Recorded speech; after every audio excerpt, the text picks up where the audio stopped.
Muito boa noite, meus amigos. Sejam bem-vindos à nossa casa, principalmente para esse dia pela primeira vez. E para dar início à nossa reunião da noite de hoje, nós vamos ler uma mensagem que foi distribuída na entrada para todos podem acompanhar. A autenticidade dos evangelhos.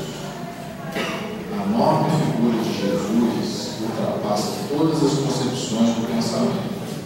Isso porque ela não pôde ser criada pela imaginação.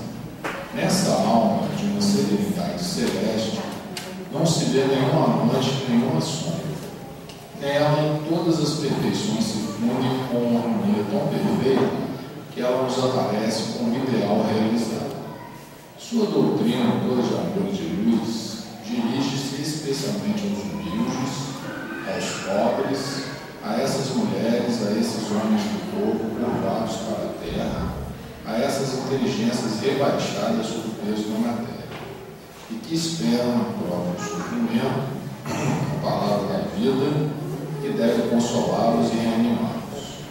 Essa palavra e essa palavra lhes é dada com uma tão penetrante doçura, exprime uma fé tão comunicativa, que expulsa todas as suas dúvidas e os leva a seguir os passos do Cristo. O que Jesus denominava pregar aos simples o Evangelho do Reino dos Céus era colocar ao alcance de todos o conhecimento da imortalidade do Pai comum, do Pai do qual se ouve a voz na paz do coração e na tranquilidade da consciência. Pouco a pouco, essa doutrina, transmitida oralmente nos primeiros tempos do cristianismo, se altera e se complica sob a influência das correntes contrárias que agiram na sociedade cristã. Os apóstolos escolhidos por Jesus para continuar sua missão souberam compreendê-lo bem, receberam o impulso da sua vontade e da sua fé, mas seus conhecimentos eram limitados e eles só puderam conservar deliberadamente as memórias do coração, pela memória do coração. As tradições, as ideias morais e o desejo de regeneração que Jesus lhes havia feito sentir. Em seu percurso pelo mundo, os apóstolos se limitam, portanto, a criar, de cidade em cidade, grupo de cristãos a quem revelam os princípios essenciais. Depois, prematuramente, vão levar a boa nova a outras religiões. Os evangelhos escritos em meio às convulsões que marcam a agonia do mundo judaico e depois sob a influência das discussões que assinalaram os primeiros tempos do cristianismo, se ressentem das paixões, dos preconceitos da época e da perturbação dos espíritos. Cada grupo de fiéis, cada comunidade tem os seus evangelhos, que diferem ou mais ou menos dos outros.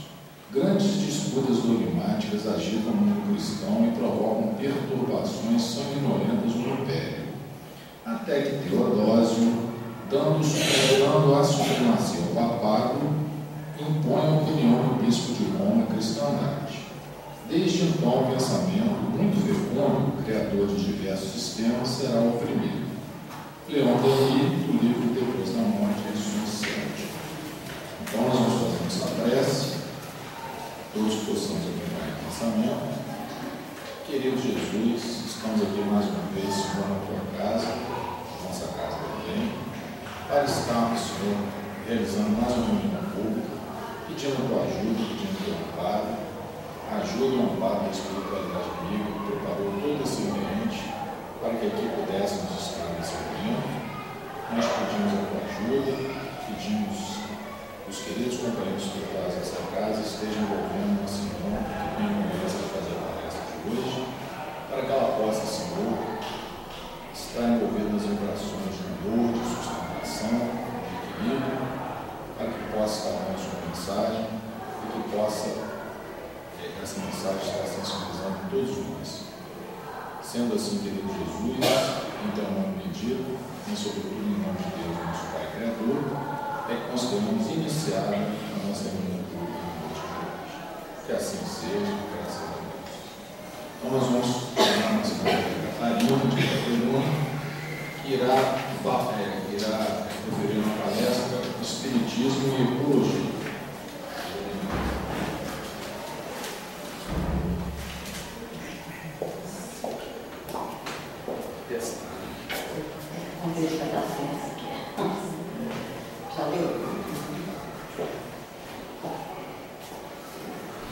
Gente, eu estou me sentindo assim, primeiro dia de aula na nossa escola, e é engraçado que a gente já há 13 anos tem um colégio, e sempre o primeiro dia do ano letivo eu não consigo dormir, eu passo a noite acordada, e está acontecendo a mesma coisa aqui.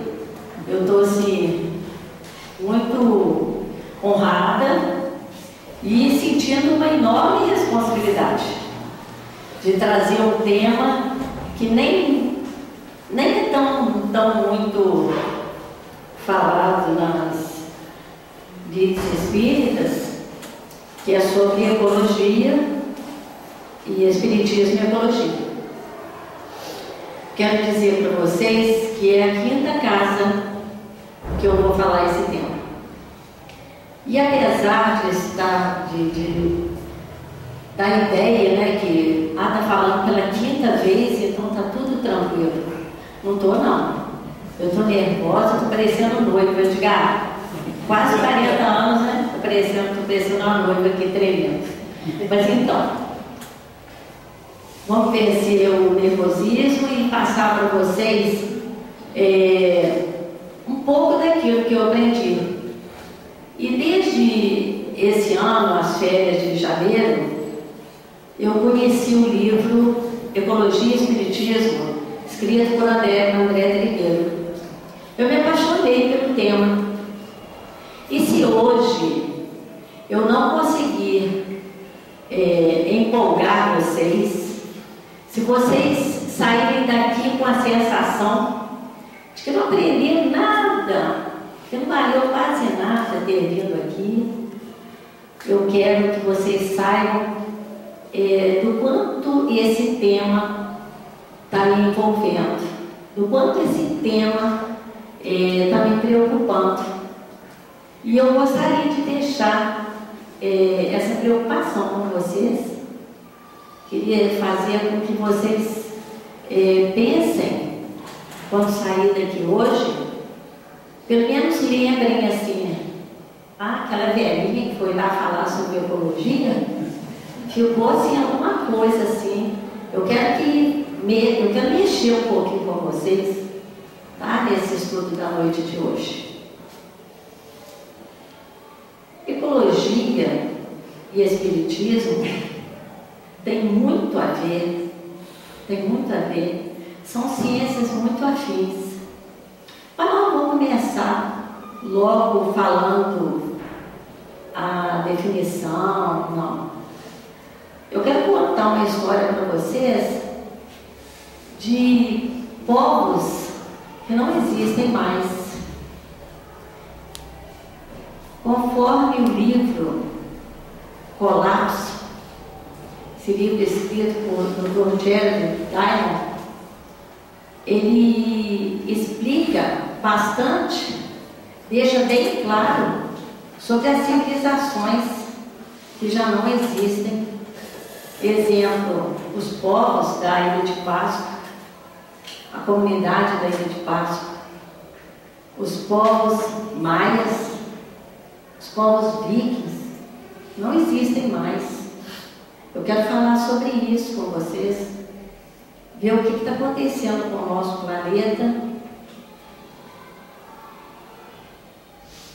Em 2005, não sei se vocês lembram, os mais antenados vão lembrar que em 2005 houve uma catástrofe muito grande em Nova Orleans. Deixa eu ver se eu já tenho aqui, se eu já vou passar alguma coisa sobre isso. Vou colocar primeiro. Tá bom a imagem? Vocês querem que apague uma luz aqui? Eu acho que se apagar vai melhorar. Isso. Melhorou aí, gente? Hein?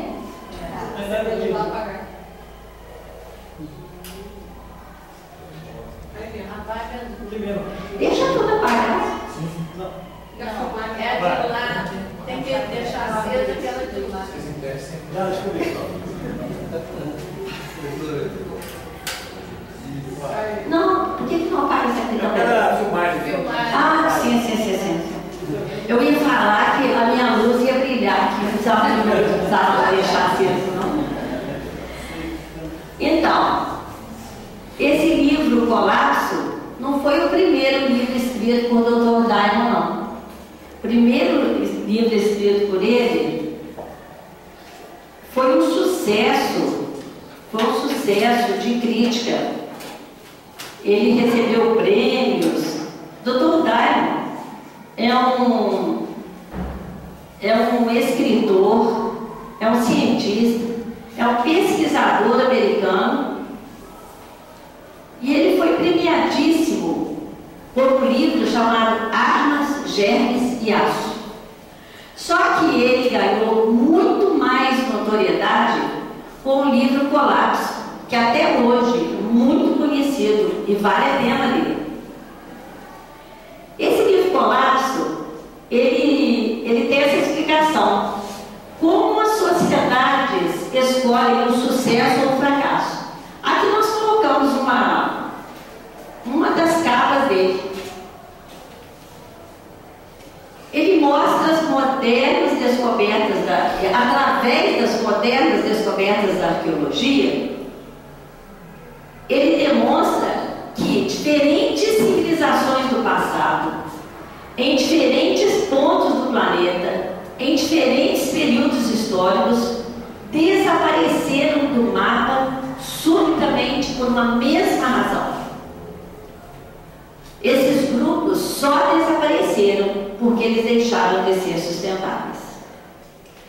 A demanda por água limpa, solo fértil e recursos naturais não renováveis se deu numa proporção superior à capacidade dos ecossistemas de promover as necessidades aos seres humanos.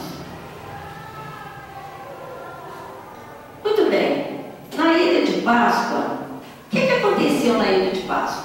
Vamos pensar.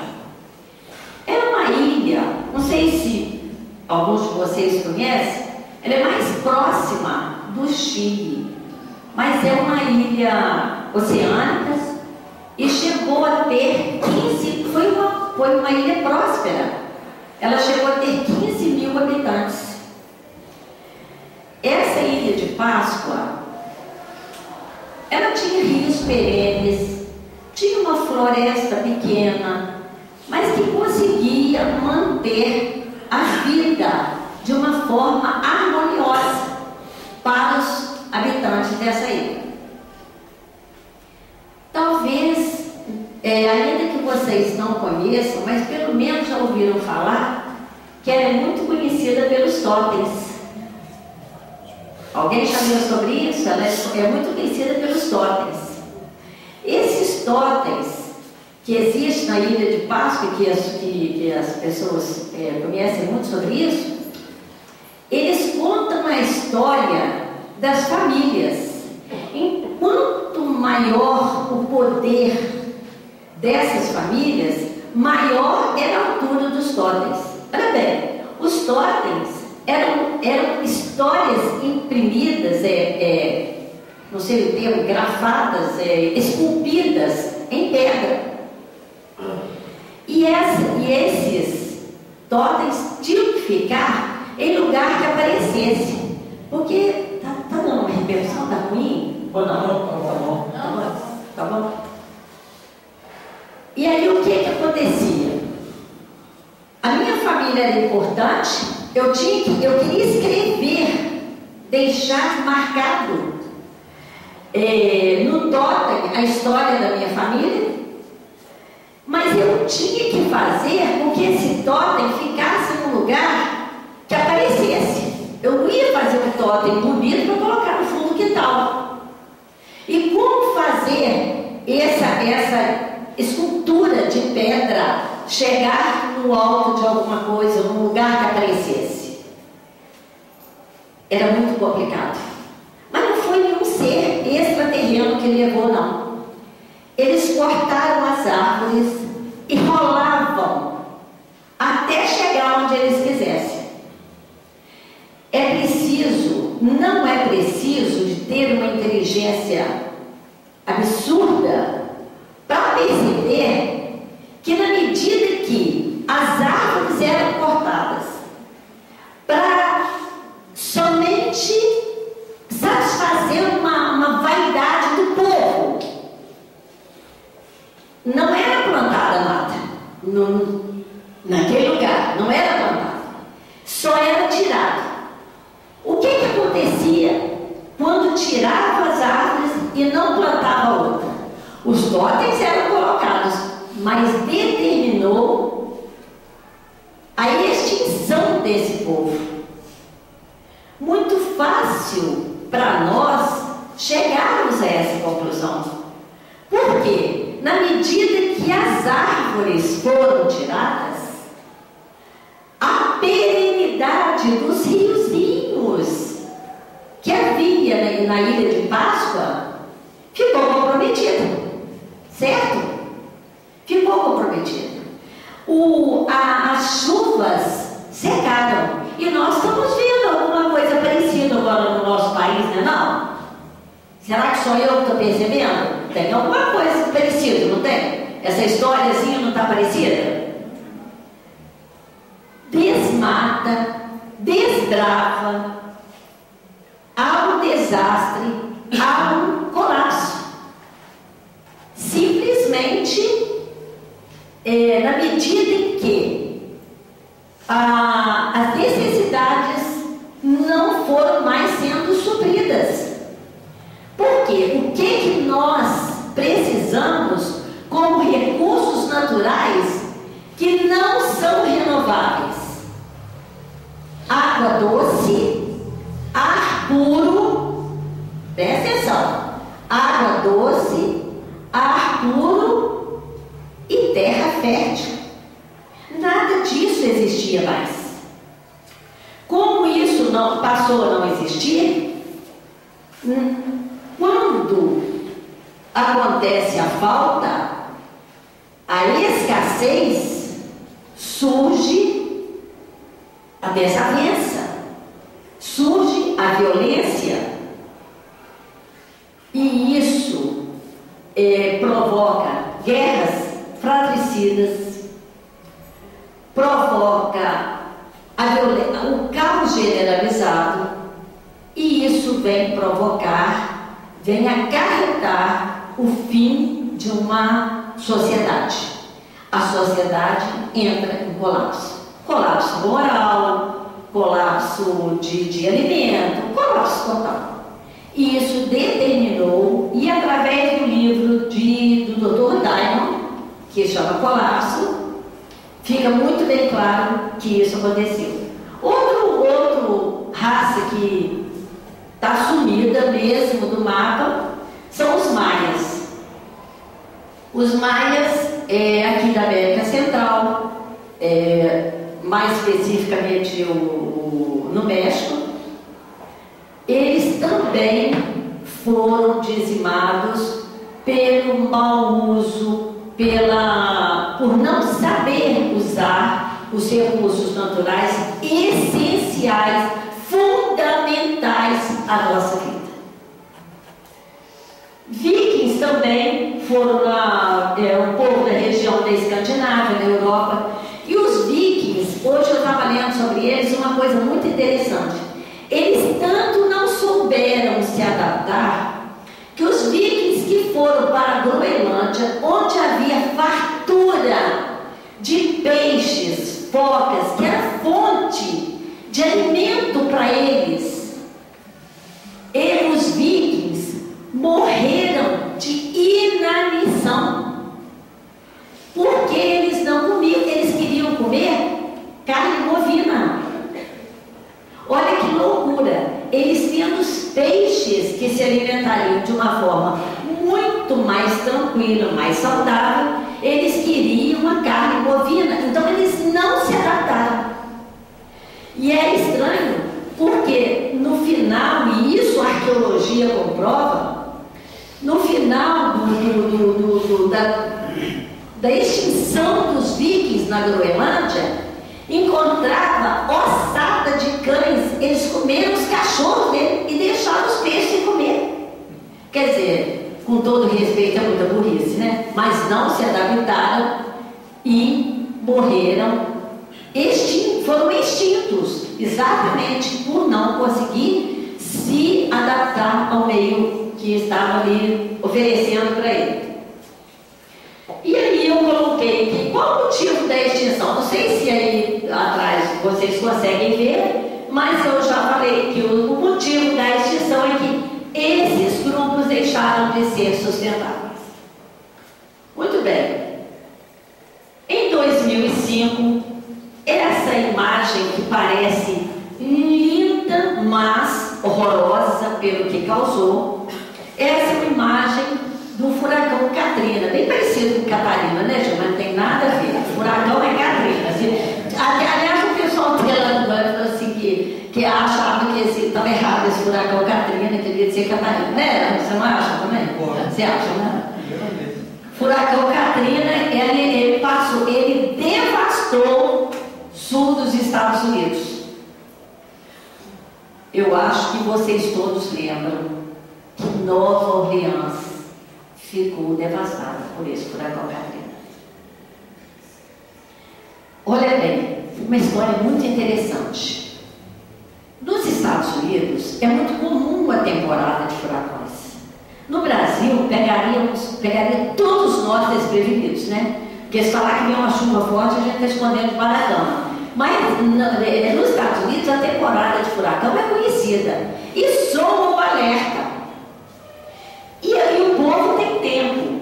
Daqui a 3 dias, daqui a 5 dias vai chegar um furacão de extensão tal e vai causar isso, isso e isso. Eles têm toda uma estrutura que mostra a extensão dos danos que um furacão pode causar.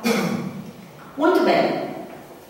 Quando soou o alerta, o povo que tinha dinheiro, o povo rico, pegou avião, pegou seus carros e partiram para outros lugares que não seriam afetados pela onda aí do furacão Katrina.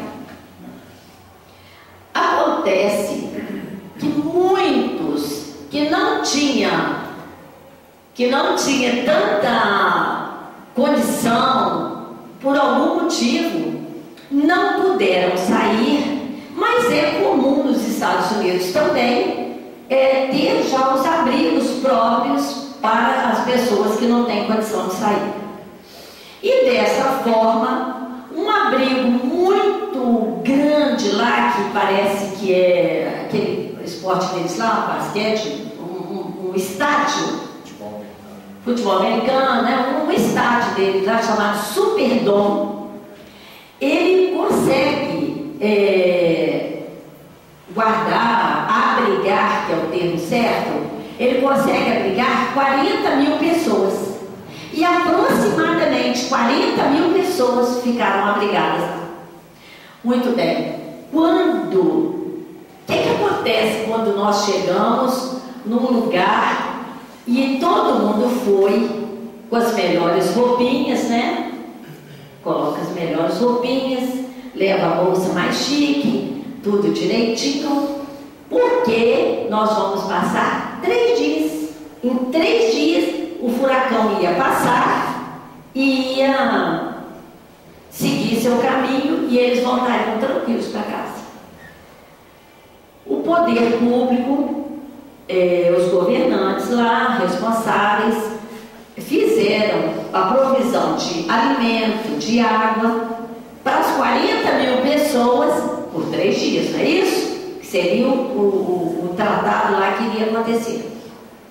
Muito bem. Acontece que o furacão passou. O furacão passou e nesses 3 dias todo mundo era uma cordialidade só. Tudo bem? Quer chegar para cá? quer dormir aqui no meu cantinho? Era todo, mas era uma gracinha, todo mundo junto, parecia um piquenique. Só, gente, que no final dos 3 dias, quem saiu para ver e voltou, chegou com a seguinte notícia: o furacão passou. A gente tem 2 notícias para dar para vocês, uma boa e uma ruim. Como é que a gente fala? Fala boa! A boa! O furacão passou.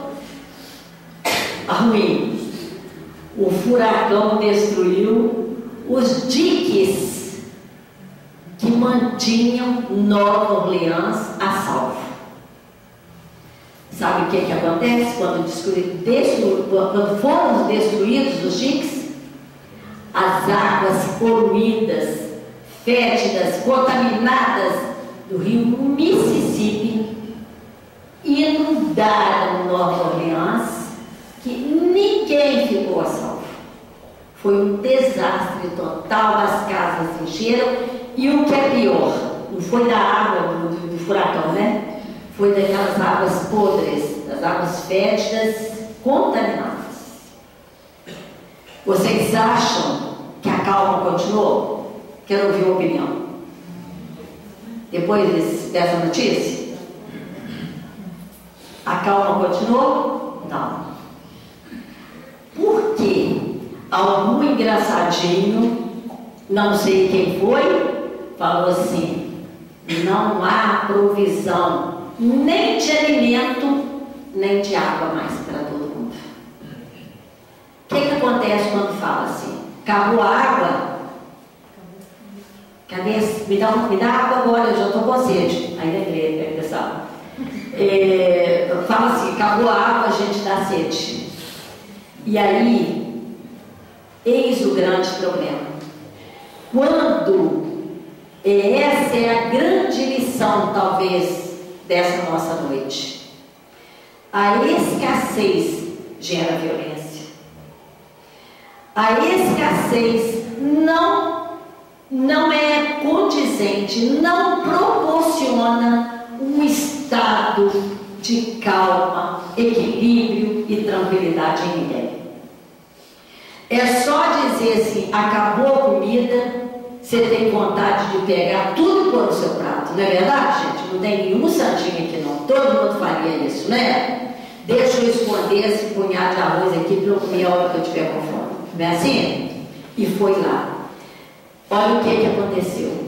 Foram registrados, e isso não é piada, isso está nas manchetes da época, documentado, inclusive para... Eu sou viciada em ver o Globo News, é documentado pelos repórteres. Estupros, inclusive assassinatos, violência, todo tipo de desrespeito. Porque isso é o natural. Nós não somos educados para viver na escassez. Tudo é muito legal, a gente sorri muito bem para todo mundo quando nós estamos com a barriguinha cheia, dormiu numa cama arrumadinha e nós temos tudo direitinho, pelo menos o mínimo que a gente deseja. É muito difícil, abrindo um parênteses, no nosso grupo espírita temos atendimento aos assistidos no domingo pela manhã, e as poucas vezes que eu vou com o Edgar, que ele reza pela família toda, então todo domingo ele está lá, mas depois quando ele for para o céu, ele me leva. O que acontece? Eu fico falando com ele, eu falo que é muito difícil a gente falar para as pessoas que não têm nada, que às vezes está faltando o mínimo, está faltando o arroz com feijão, e a gente pregar o evangelho e falar: é certo fazer? É, mas eu acho difícil, eu acho muito complicado, porque às vezes a gente quer cobrar uma coisa da pessoa, uma atitude que a barriga roncando não deixa ela entender e aceitar. Terminando de falar sobre o Katrina, que foi esse desastre que a gente acabou de falar, eu quero contar uma história totalmente inversa. Uma história também de catástrofe, que foi a de tsunami no Japão, em 2011. Para os mais novinhos, falar que eu não lembro de 2005, 2011 foi ontem mesmo. Não é? 2011 foi ontem mesmo. E a de tsunami não ficou só nisso. Ela teve também comprometimento com a usina de Fukushima. Teve um problema também nuclear. E esse problema com o Fukushima fez com que as pessoas tivessem medo pela contaminação de ir lá, até assistência humanitária de chegar lá para levar as coisas. E algumas comunidades ficaram totalmente ilhadas e sem ter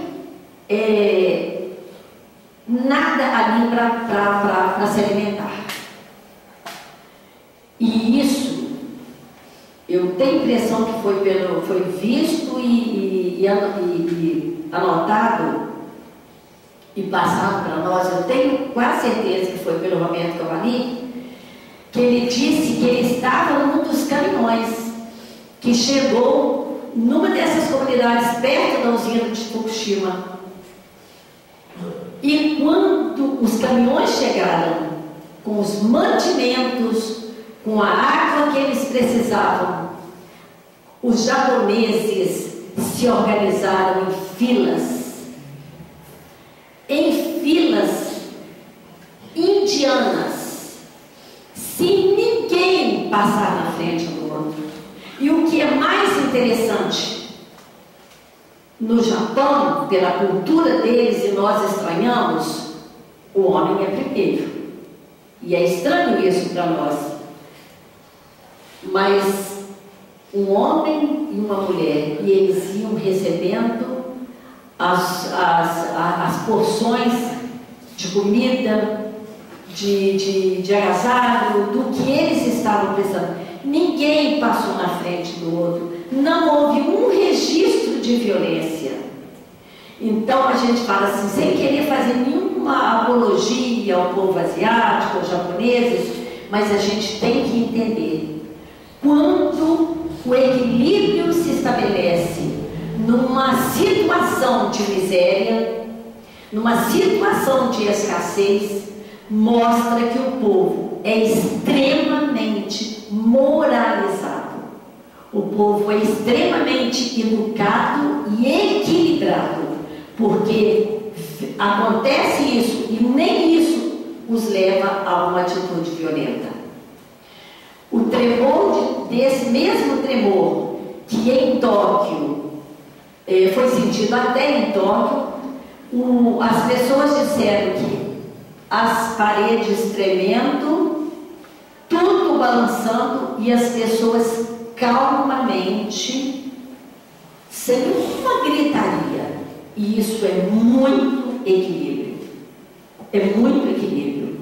É uma pena, mas isso não é regra geral. Não tenhamos essa ideia que o exemplo do Japão é um exemplo a qualquer lugar do mundo acontece. Não acontece. Esse exemplo deles não acontece em todos os lugares. E por isso nós temos que nos educar. Não é para a época das vacas gordas. Nós temos que nos educar para que na necessidade nós tenhamos o equilíbrio necessário. Isso que está passando agora é exatamente o que a gente já falou. Uma alerta horrível do Dr. Diamond nesse livro. O mundo hoje experimenta o mesmo risco de extinção que os nossos ancestrais experimentaram. Não há substitutos para os recursos não renováveis. Água doce, ar puro e terra fértil. ou nós corrigimos o rumo, ou todos pereceremos. É por isso que eu estou dizendo para vocês, esse tema é por demais apaixonante, porque é uma responsabilidade nossa como brasileiros, nossa como adultos, nossa principalmente como espíritas, uma religião que não admite leigos. Eu não gosto de ler, mas sou espírita. Não seja. O espiritismo não é religião de milagres. Tudo tem uma explicação científica.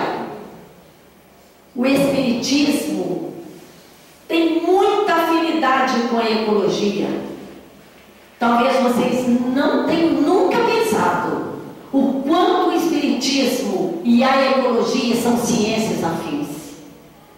O Livro dos Espíritos foi lançado em 1857.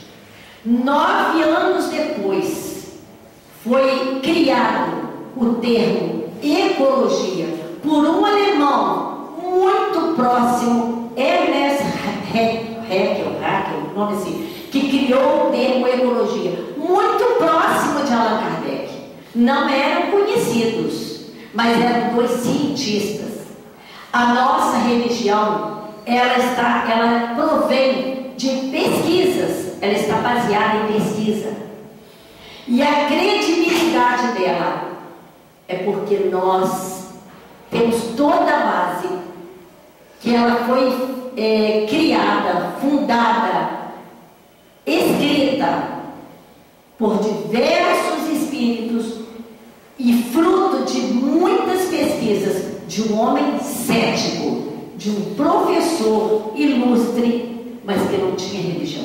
Era um homem cético e, portanto, a nossa religião é toda baseada em pesquisas científicas. Só um pouquinho. Aqui, água. Tá. Falando em água, né?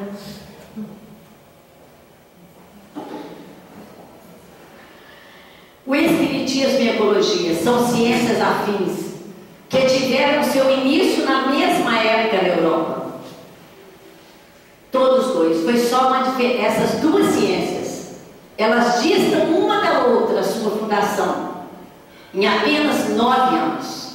Em 1857 foi lançado o Livro dos Espíritos e em 1866 a palavra ecologia pelo cientista Ernest Haeckel.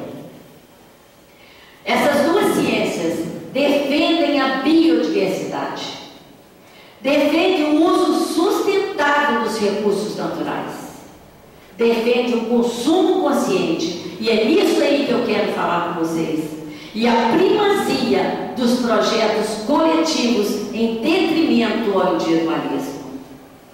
Olha, gente, talvez muitos aqui me conheçam. E até os que não me conhecem sabem que eu sou mão de vaca. Se vocês chegarem hoje, sem avisar, na nossa escola e olharem desde os pequenininhos, que nós temos crianças a partir de 1 aninho, 2 aninhos de idade, vocês não verão. Sua filha estuda lá. Pergunta se eu não tenho fama de mão de vaca. Vocês não verão uma torneira aberta desnecessariamente. Só que é muito fácil qualquer um de vocês que tem uma condição social boa, razoável ou muito boa, não importa. É muito fácil vocês criarem seus filhos deixando que eles, ao escovar os dentes, deixem a torneira aberta, indo embora a água. Por quê? O filho vê o pai fazer isso, vê a mãe fazer isso, deixar a empregada ou a própria dona da casa fazer. Que motivo ele tem para economizar água doce? Nenhuma. Porque ele pensa, os nossos filhos, né, hoje meus netos, vão dizer assim: uma conta de água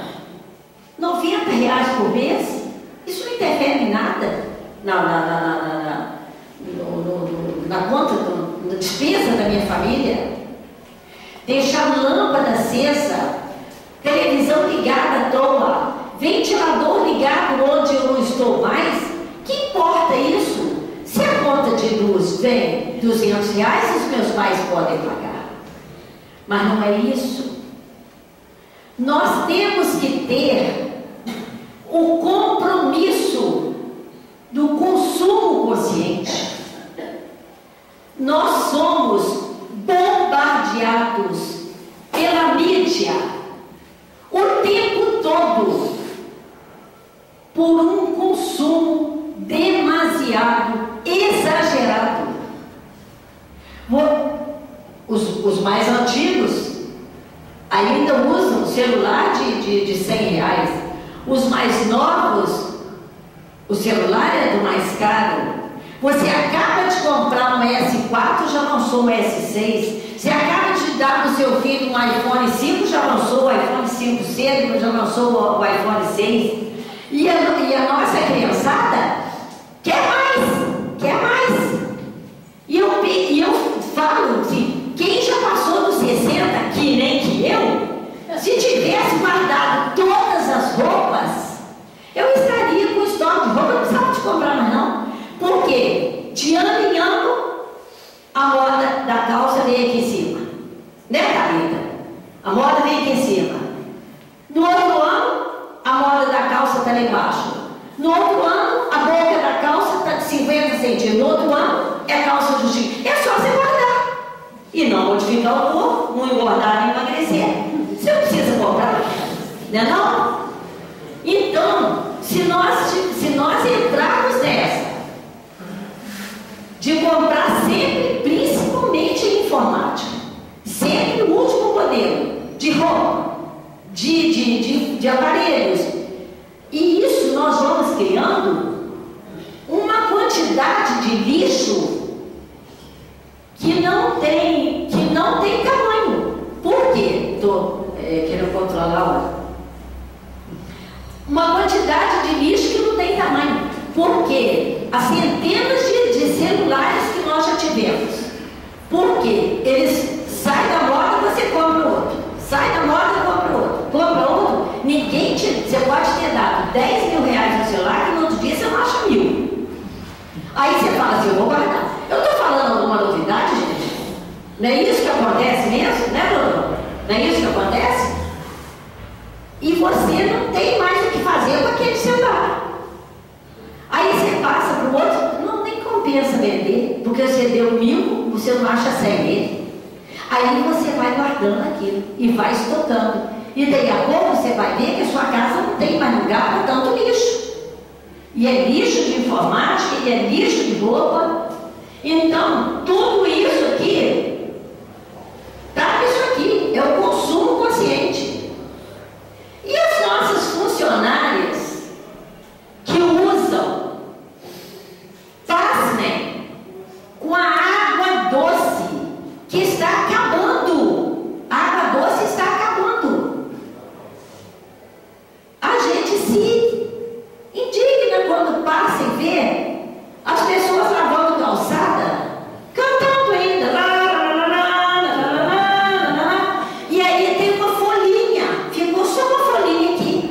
Ao invés de abaixar e pegar a folhinha, não. Vem com a mangueira e vai lá. Gente, isso é só em Itaberuna que acontece? Aqui acontece também? É assim, gente. Então nós, se de tudo vocês pensarem assim, fui no grupo hoje e não ouvi nada de interessante, guardem isso.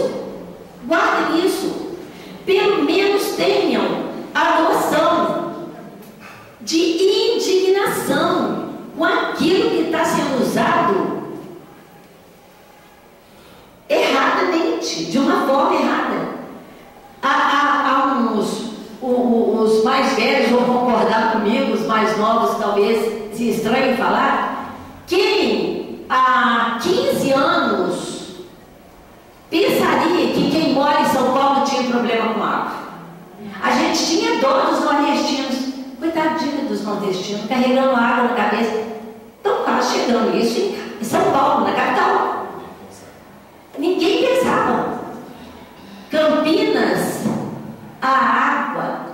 esgoto já está sendo reutilizada, tratada e reutilizada.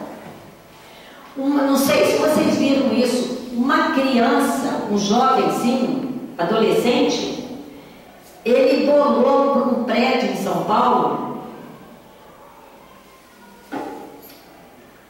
Lá nas Minas Gerais a gente ia dizer que era uma bacia, mas ele bolou tipo uma bacia quadrada que você utiliza, guarda a água do seu banho. Quer dizer, só não fazer xixi, né? Mas guarda a água do seu banho, porque a água do seu banho dá para lavar uma calçada, para uso não dobre, mas dá para lavar. A água da sua máquina de lavar, sim, a água da sua máquina de lavar, se você utilizar da última lavada, virar a mangueira e não deixar toda indo para o ralo, ela pode ser muito bem utilizada e você diminui o custo. A sua conta vem menor. Ah, não importa, porque ao invés de 90 vem 80. Importa. Você diminui o seu custo e, além disso, você está ajudando a natureza. Lembre das palavras do Dr. Diamond: ou nós corrigimos o rumo, ou pereceremos. Não há como, não tem como a gente escapar disso aí.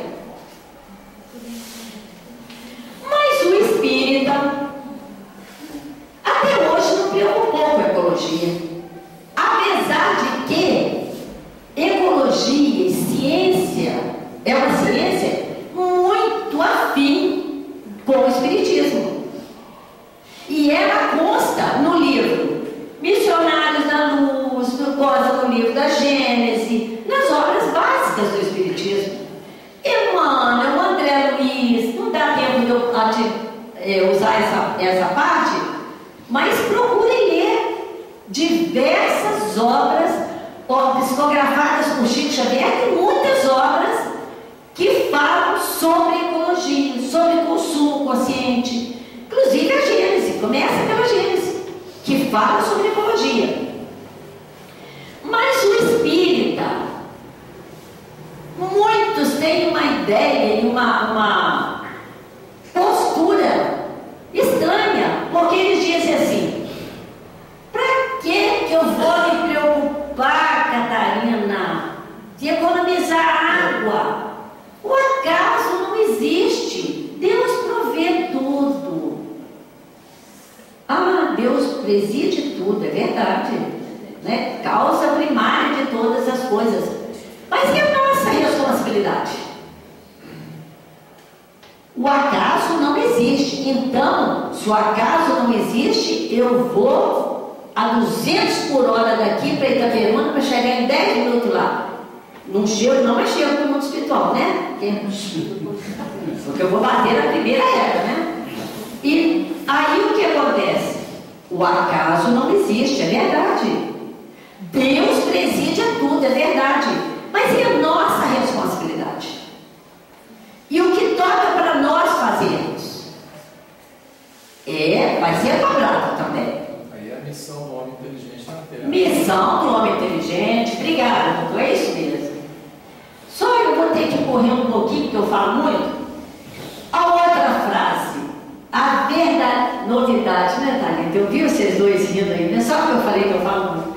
A verdadeira vida é a vida espiritual. Ah, gente, eu não preciso preocupar, porque a verdadeira vida é a vida espiritual. Então quem sou eu?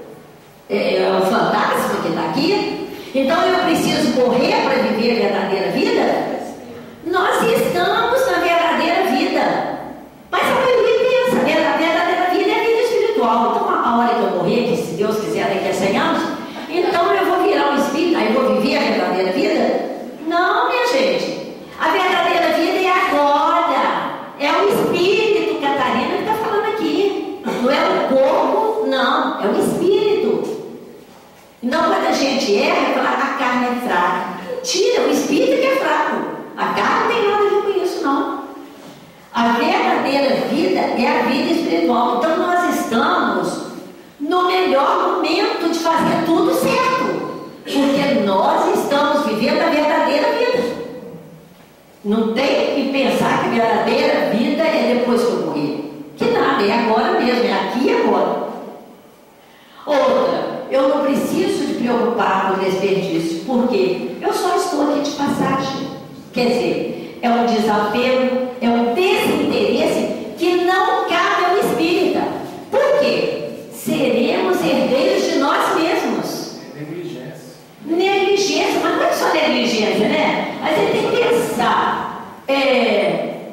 a hora que eu me for, a hora que eu partir, eu vou rezar para voltar de novo. E aí, eu vou herdar aquilo que eu deixei. Aquilo que eu plantei. Não é verdade? Seremos herdeiros de nós mesmos. Então, eu vou herdar aquilo que eu plantei. Então, eu não tenho assim. Aí a gente se diz assim, vamos ver que terras, que mundo que eu vou deixar para os meus filhos, para os meus netos. Não, queridos. Vamos ver que filhos que vocês estão deixando para cuidar desse mundo, desse nosso planeta, dessa nossa casa planetária. Que filhos nós estamos deixando que vai ter que cuidar, de fazer economia, de não deixar devastar, de cuidar da nossa flora. É isso, porque ninguém está cuidando desse combustíveis fósseis, essa queima exagerada de combustíveis fósseis. Ninguém está se preocupando, todo mundo, a água está na torneira, está muito fácil a gente usar à vontade. A luz está aí, é só pagar. O que é que tem? Eu pago. Então é fácil deixar tudo para ter luz acesa. Mas não é isso. Até quando teremos essa água na torneira? Então, que mundo é esse que nós vamos deixar? Né? Que mundo vai nos esperar? Não, que filhos é esse que nós vamos deixar para cuidar desse mundo? Para quando nós aqui voltarmos, nós encontrarmos uma coisa melhor. O nosso planeta vai deixar de ser de provas e expiações para um planeta de regeneração. Só que o planeta de regeneração, ele não vai mudar com o estalar de dedos, não. Por perfeito que a gente sabe que Deus é, e misericordioso conosco, ele não vai mudar se nós não mudarmos. É preciso de nós corrigirmos os nossos atos. É a responsabilidade dos homens. As mudanças climáticas, a escassez de recursos hídricos, produção monumental de lixo, crescimento desordenado das cidades e destruição sistemática da biodiversidade. Nós podemos, e vocês podem estar me perguntando, o que eu posso fazer para modificar? Sou só uma professora, eu sou um autônomo. O que eu vou fazer para modificar isso? Façamos o que couber a nós. Façamos apenas o que couber a nós. Mas que principalmente sejamos multiplicadores dessa ideia. Os recursos que são fundamentais, essenciais na nossa vida, eles são finitos. Quem tem na faixa de 35 anos, lembra que no ensino médio, antigamente falava segundo grau, ensinava-se que a água era um recurso infinito, mas que o petróleo era um recurso finito. A gente tinha que ter muito cuidado, porque o petróleo, sim, o petróleo era ouro preto. Não, gente. O maior bem da terra é a água doce. Os brasileiros batem no peito para dizer: nós temos a maior concentração, nós temos a maior bacia hidrográfica do mundo, que está no Amazonas. Só que a gente esquece de dizer que o Amazonas, que tem realmente aquela quantidade de água ela concentra em população apenas 7% dos brasileiros. 7% está no Amazonas. 93% está passando sede por lá de cá. Não adianta, se vocês olharem agora, enquanto não chove aqui, Pará, no Acre, no Amazonas, está chovendo todo dia. No Amazonas tem lugar que está todo tomado de água, tem inundação, eles estão preparando. O que adianta essa água lá? E lá tem isso tudo por causa da floresta. E nós não temos, porque aqui as florestas foram devastadas. Quem tem conhecimento de lugares menores, onde havia rios, que a gente olhava e dizia assim, era um rio que, quando criança, a gente podia entrar nele e até morrer afogado, porque o rio, você podia beber da água dele. Os rios eram limpos e caudalosos. Hoje, os rios de antigamente são córregos sujos, que você não morre afogado porque você não passa da canela, mas você morre contaminado de tanta bactéria e sujeira que tem dentro dos rios. O rio. Gente, Itaperuna, você passa atrás do negócio. Então, agora que nós passamos, eu falei assim, olha a catingueira, olha a fedentina ali atrás, que antigamente era Casa Saúde, agora é o Hospital das Clínicas. Tá um fedor aquilo ali, né? O vagãozinho que vem, gente, pelo amor de Deus, né? É cocô puro, sabe? É uma fedentina que ninguém aguenta. E ninguém suporta uma mosquitada. Porque é sujeira, é muita sujeira. O povo está só São Paulo, porque em São Paulo qualquer chuvinha de meia hora inunda São Paulo, causa morte e tudo. Porque a cidade está toda asfaltada. Não tem por onde correr. E às vezes as pessoas morrem até dentro dos como é que chama aquilo? Aquelas poeiras, boca de lobo, que às vezes não estão permanentes. Porque a falta de educação do povo é tamanha também. Gente, eu queria mais 2 minutos. O quê? O relógio. Não, eu estou lá do meu lado. Eu estou com medo de passar.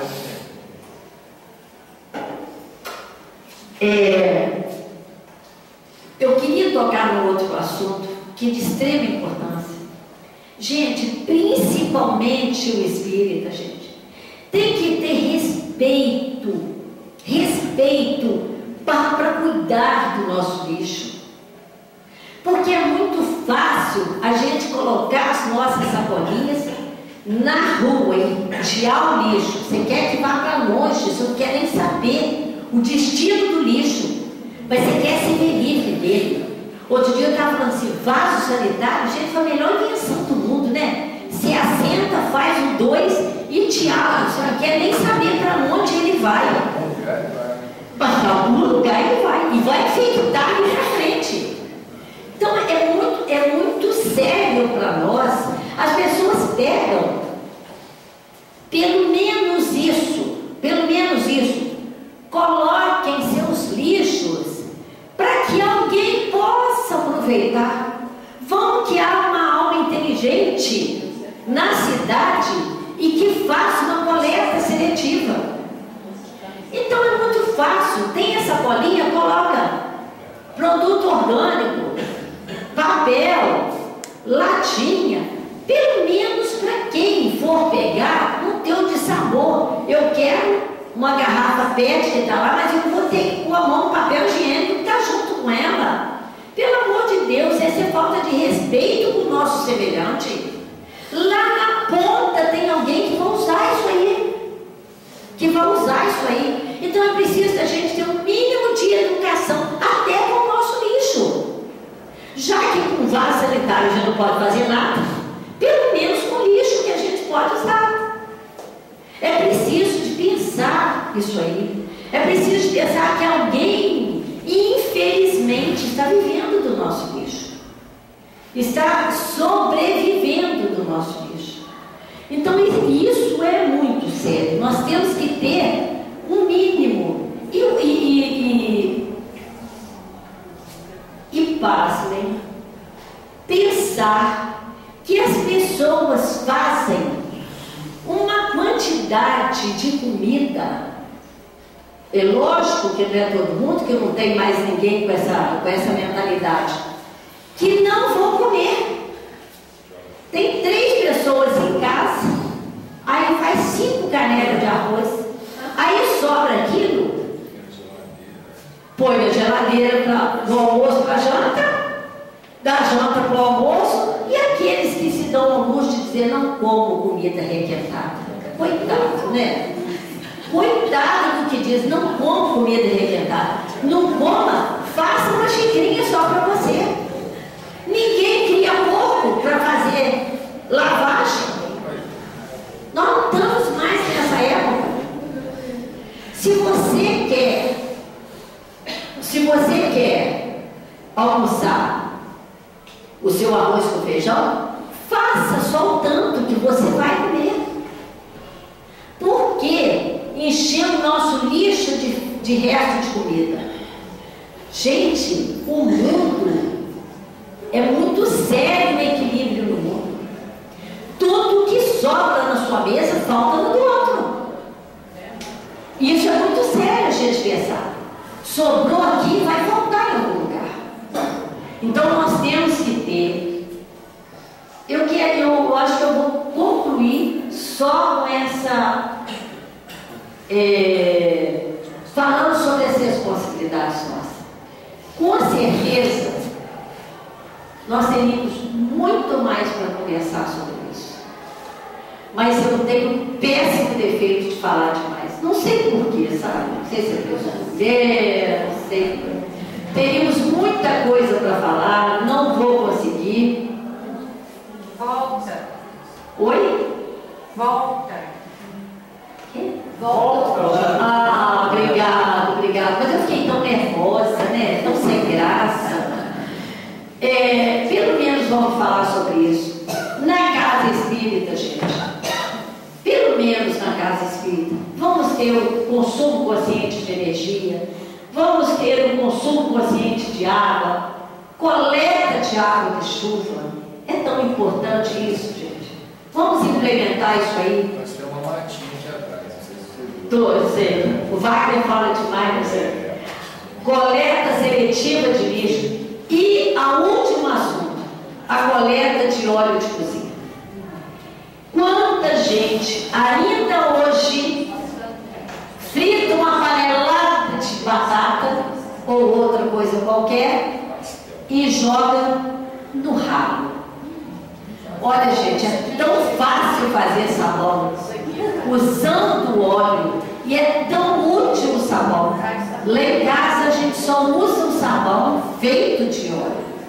Graças a Deus que o Edgar faz, viu, gente? Faz para nós, faz para o pessoal do grupo espírita. Se não souber também ele ensina a fazer, porque é fácil demais. E é um sabão tão forte que ele é melhor do que essa Omo e isso e aquilo e tal. Para mim não serve porque ele corta até a mão da gente. Mas o Edgar já faz para cortar mesmo. Hein? É bom usar com luva, porque ele corta mesmo. Mas pelo menos, quem tem esse péssimo, horroroso hábito de jogar óleo de cozinha pela ralo da pia, que não faça mais isso.